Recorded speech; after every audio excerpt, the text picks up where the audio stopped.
आगे नेले कौन कहवाक चाहिए केते खुशी लगुच जनवरी 5 रे आपण मंच कर आज्ञा सबु प्रतीक्षार अंत घटे आज से ही दिन थिला जो दिन डिक्लेयर कराला जे जनवरी 5 रे तू मो बजरंगी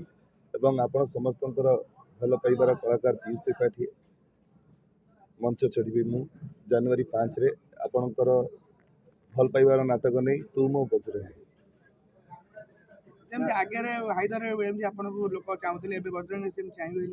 हाइदर रे मते चाहिए बोली कोन आगुर समस्ते जानी थिले हाइदर नाटक हैला परे नाटक दर्शकों को मन को छुईला तापर भल पाइबा देले सेमती तो मो बजरंगी रिलीज हो जदि दर्शकों को भल लागिवो तो निहाती भल पाइबा देबे जदि भल न लागिवो काहे की भल पाइबा देबे वर्षे 6 मास घरे बसी गले लोक बढ़िया भल पाइबा केमती मिले मंच चढ़िले पुनी जना पड़िबो मंच चढ़िले भल भल नाटक दर्शकों पे नहीं के आसिला परे जना पड़िबो जे प्रकृति रे भल पाइबा कमिछि ना पड़िछि एति दिन माने से मुहूर्त एवं पुनः मंच को फेरिबे मंचरू एतिक दिन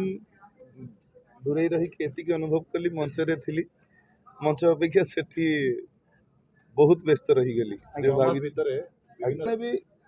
कही जो माने भी प्रचार करिसंती ए सब कथा केबे मो संगे कोनोसी कथा हे नाहंती निजस्व मत निजस्व कथा से माने प्रकाश करिसंती किंतु मो निजस्व कथा कहवा जाए कि समय देना कि सुजोग देना जो दिन आज थिला से सुजोग आज थिला आज आपण मैंने जानले जे प्रकृत में जनवरी 5 रे ही यात्रा हम एवं चंडीखोल रे हम नाटक तुम बजरंगी से जो चर्चित कांधरे बजरंग बली गामुछा ना मोर राम कांधरे थिले राम राम आ हाथ रे बांधिले परशुराम जय श्री राम।